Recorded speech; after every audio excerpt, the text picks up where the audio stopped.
Hello everyone, welcome to Earth Archives. You must know that the deepest point in the Earth's ocean is the Mariana Trench. But few friends know how it was discovered and its scientific significance. Let's talk about the story here today. Please subscribe to the program before it starts. If possible, please share it with your friends. Please take care of it. On March 23, 1875, the HMS Challenger, gliding silently in the vast Pacific Ocean southwest of the Mariana Islands, dropped its weighted rope into the waters below.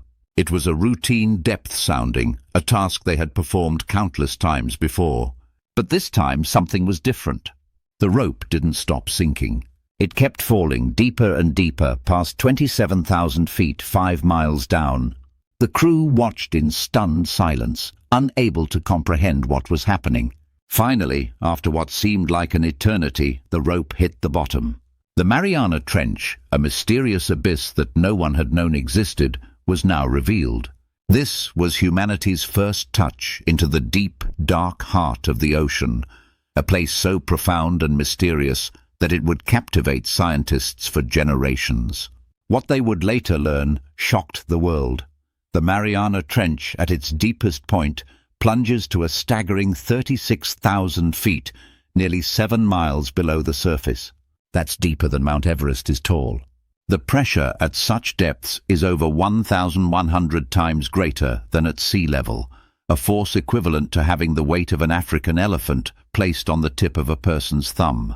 No light ever reaches that far down, and the water temperature hovers near freezing, though it's slightly warmer at the bottom due to the immense pressure that generates kinetic energy in the water. The trench, formed by the tectonic collision of the Pacific and Philippine sea plates, stretches for over 1,500 miles across the western Pacific, a silent giant that had remained hidden from the world until that moment in 1875. It is part of the Ring of Fire, a zone of seismic activity where other deep trenches exist, but none so mysterious or extreme as the Mariana Trench. What was once unknown was now part of human understanding, a place so alien and deep that it has remained one of the Earth's most extreme and awe-inspiring environments. The HMS Challenger. In the quiet, fog-filled harbours of England, the British warship HMS Challenger sat at anchor, its stout frame seemingly at odds with the task ahead. It had been refitted in 1872, stripped of most of its guns and transformed into something far more ambitious, an oceanographic laboratory on the move. It was a vision born from the minds of the Royal Society's scientists, who had long been fascinated by the vast, unexplored waters that covered most of the Earth's surface. At their urging, the British Navy agreed to something unorthodox. A ship designed for war would instead be repurposed for science, embarking on a voyage that would alter the way humanity understood the oceans. The ship's transformation had been no small task. Laboratories were added, and storage space for samples and equipment was carved out in every nook and cranny. For the first time in history, a military vessel would carry a team of scientists on a mission to study the deep and vast oceans, to explore the world's seas, not as an empire of conquest, but as a vast, uncharted frontier for knowledge. This was not just any mission. It was one that would change the course of scientific discovery. With the Challenger now armed not with cannons, but with the tools of modern science, a new era in oceanography was about to begin. The ship set sail from England on December 21, 1872, with a crew of 6 prominent scientists and around 250 sailors and officers.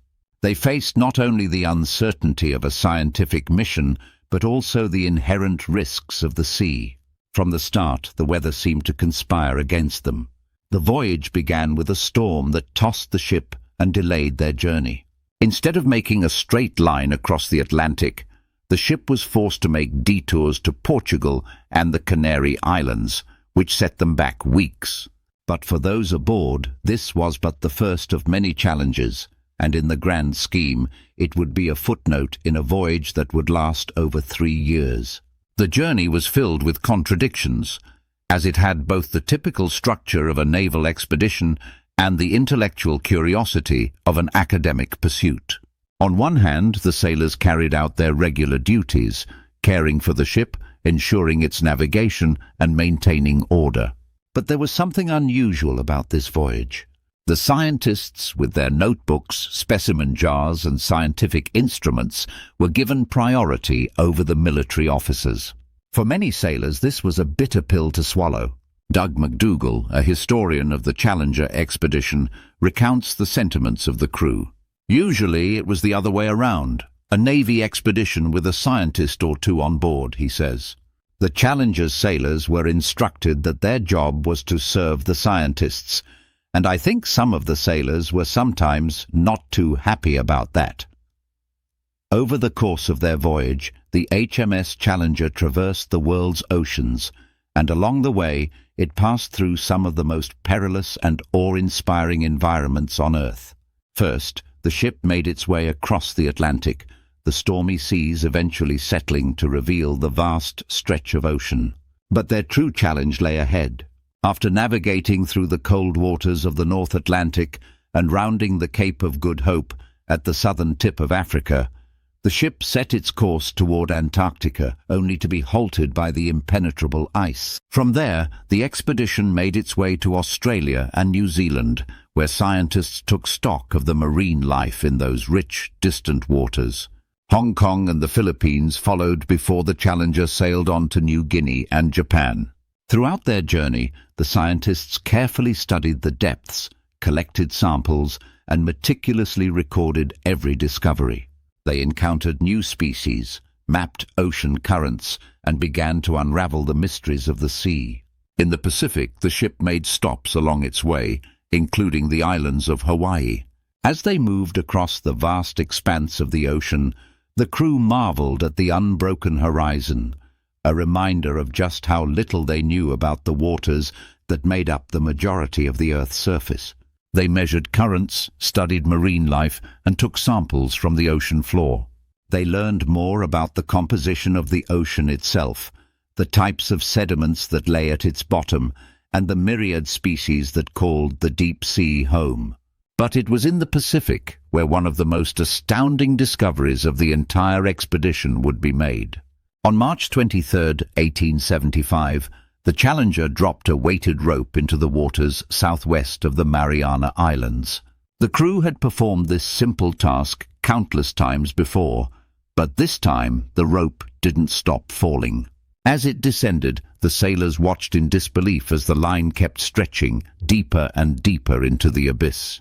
The soundings continued for hours as the rope descended more than 27,000 feet, nearly 5 miles, before it finally hit the ocean floor.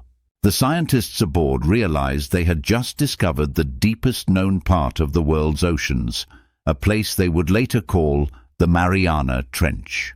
The discovery was so profound that it would go on to change the course of oceanography forever.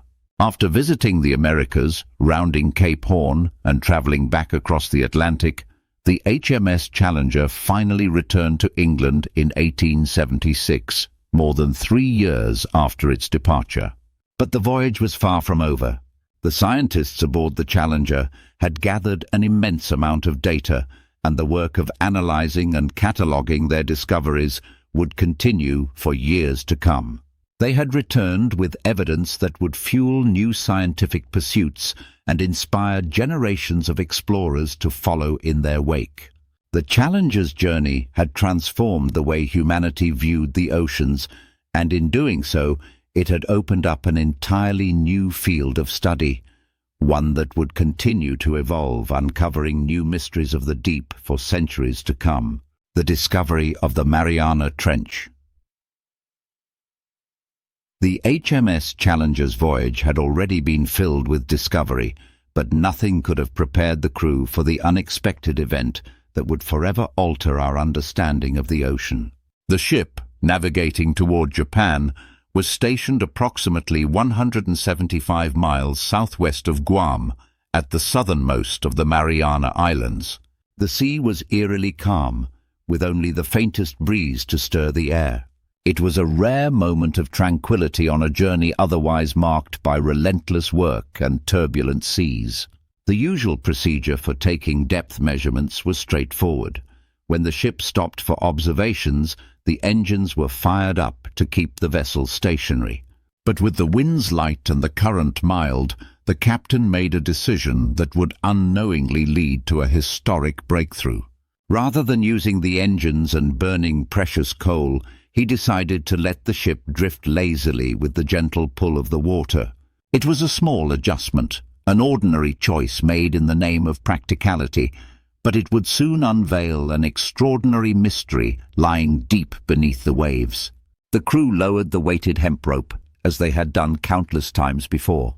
The rope was tethered to a pulley system and carefully lowered into the depths, its progress marked by the steady motion of the crew as they anxiously recorded the readings.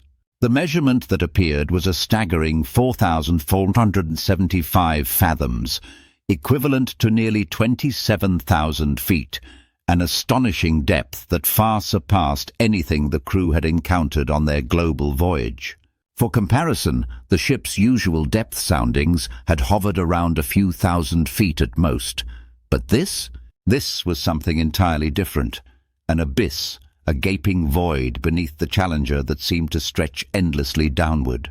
It was a result that took the crew completely by surprise. The scientists aboard the ship had expected deep waters, but not like this.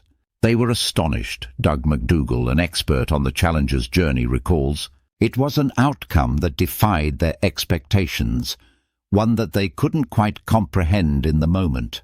The sea, in all its vastness, had hidden its most profound secret until now, and the scientists were left speechless in its wake. But astonishment alone wouldn't suffice for the team. In the spirit of rigorous scientific inquiry, the experiment was repeated. The crew once again lowered the rope, carefully recording the data as they waited for the rope to descend into the inky abyss. The second reading came back nearly identical to the first. The results were no fluke. There, beneath the calm surface of the ocean, lay an unfathomable depth that had never been measured before.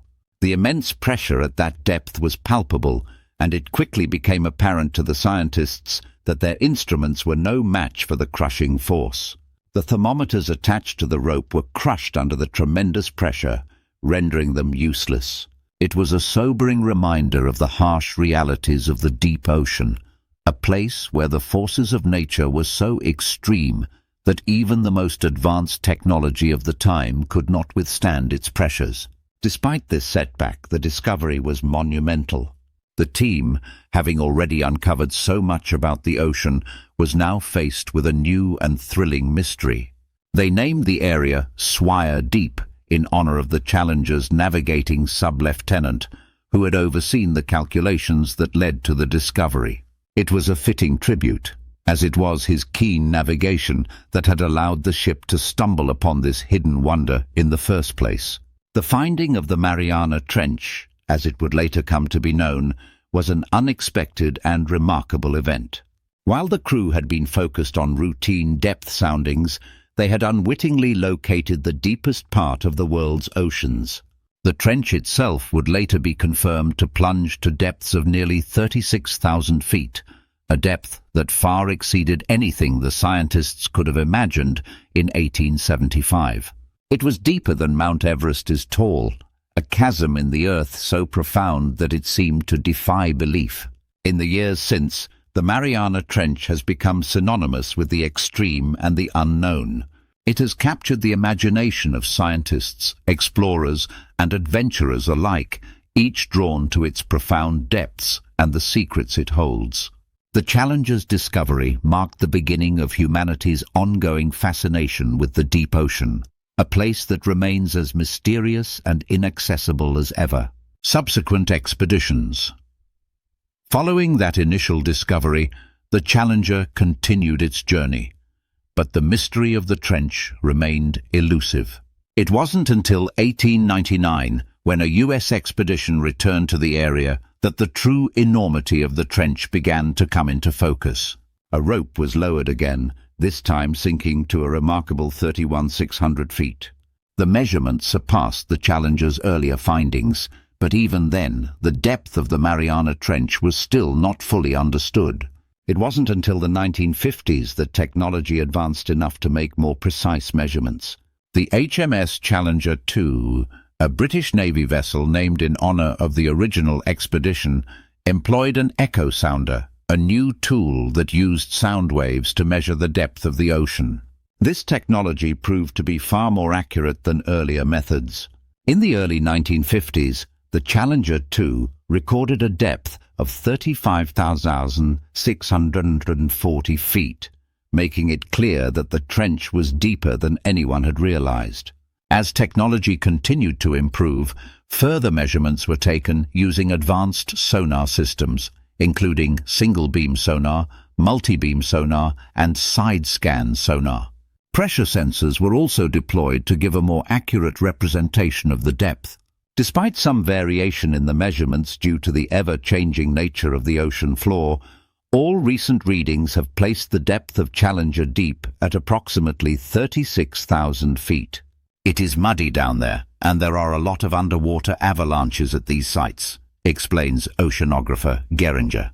The shifting sediment, the massive currents, and the constant movement of the ocean floor mean that the depth of the trench could very well fluctuate, making it difficult to pin down an exact measurement. Yet the understanding that this area represents the deepest known point in the world's oceans is now firmly established. Even so, the true extent of Challenger Deep's mystery remained largely unexplored for decades. It wasn't until 1960 that the first humans would descend into this remote and hostile environment. Swiss oceanographer Jacques Piccard and U.S. Navy Lieutenant Don Walsh made history by becoming the first people to visit the ocean's deepest point. They descended into the trench aboard the Trieste, a specially designed submersible capable of withstanding the crushing pressures of the abyss. As they reached the ocean floor, they experienced a dramatic moment of discovery. However, their exploration was fraught with peril. The pressure at such depths was so immense that the plastic window of their submersible cracked, but miraculously, the pair survived the encounter. They spent a brief but invaluable 20 minutes at the bottom of Challenger Deep, collecting data and observing the desolate yet awe-inspiring landscape of the trench. For the next several decades, the Challenger Deep remained a place too treacherous for further human exploration. It wasn't until 2012 that the next significant descent occurred. This time, the expedition was led by filmmaker and explorer James Cameron, who embarked on a solo journey to the bottom of the Mariana Trench. Cameron, famous for directing films like Titanic and Avatar, had long harbored a fascination with the ocean and its deepest secrets. He descended alone in a specially designed submersible, a vertical torpedo, capable of withstanding the extreme conditions of the Challenger Deep. Cameron's descent marked a new era of ocean exploration as he spent several hours on the ocean floor, capturing footage and collecting samples, further expanding our understanding of the trench's mysteries. Since then, the Challenger Deep has drawn increasing interest from explorers and scientists alike. In 2019, Kelly Walsh, the son of Don Walsh, followed in his father's footsteps and descended to the bottom of the Mariana Trench, further continuing the legacy of the first human exploration of the abyss. Alongside him, adventurer Victor Vescovo and astronaut Kathy Sullivan also made successful descents, adding to the growing list of individuals who have ventured to the ocean's deepest point. What's at the bottom? The Challenger Deep, located at the bottom of the Mariana Trench, is a place of extremes, both in terms of its physical characteristics and the life that inhabits it. Deep beneath the ocean's surface, where no sunlight penetrates and the water pressure is over 1,000 times greater than at sea level, life manages to thrive in ways that challenge our understanding of biology. The ecosystems that exist in these crushing depths have long fascinated scientists, and in recent years, discoveries have shown that life is not only surviving in this hostile environment but also thriving in its own unique way. Among the creatures that populate the Challenger Deep are shrimp-like amphipods, tiny yet numerous creatures that are surprisingly abundant. Dr. Geringer, a marine biologist who has dived to these depths, explains that these amphipods, though small, form large swarms. If you put down bait, she says, you'll see hundreds of amphipods come to it very quickly. It's an image that speaks to the resilience and adaptability of life in such extreme conditions. Despite the lack of light and the immense pressure, these organisms have found a way to flourish, playing a vital role in the food chain of the trench's ecosystem. But it's not just amphipods that call the depths of the Challenger Deep home. Among the strange and otherworldly creatures that populate this abyssal world are translucent sea cucumbers, their soft bodies glowing faintly in the darkness. These unusual organisms, along with a variety of microbes, contribute to the ecosystem in ways we are only beginning to understand. One of the most fascinating creatures found here is the xenophyophore, a single-celled organism that can grow to the size of a human fist. These strange beings, often mistaken for larger multicellular creatures, live in the muck at the very bottom of the trench, where they thrive despite the harsh environment.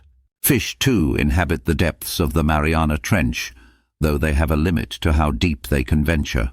Hadal snailfish and cusk eels are two species that have been found living at the extreme depths of the trench, but their presence is usually confined to depths above 27,000 feet. This depth, Dr. Geringer explains, represents the upper limit of their pressure adaptation, beyond which even they cannot survive. While these fish are uniquely adapted to life under such crushing pressure, it's clear that the trench's depths are not suited for all forms of life. In 1960, during the first manned descent to Challenger Deep, oceanographer Jacques Piccard and U.S. Navy Lieutenant Don Walsh reported seeing a flatfish at the bottom of the trench. At the time, this was a groundbreaking claim, as scientists had not yet fully understood the limits of marine life in such extreme conditions. However, modern scientists believe that the men were almost certainly mistaken in their observation, as the pressures at that depth would make it virtually impossible for such a fish to survive. This early claim has become part of the mythos surrounding the trench, but it serves as a reminder of how much we still don't know about the depths of our oceans. In addition to the growing threat of pollution, the deep ocean is also facing the consequences of climate change. Oxygen concentrations in these depths are declining, which has been largely attributed to changes in the climate. As the ocean's surface waters warm, the deeper waters are affected, leading to changes in the chemistry of the ocean and ultimately the ecosystems that depend on it. The full impact of these changes is still not fully understood, but it's clear that the deep sea environments are highly sensitive to the shifting conditions above.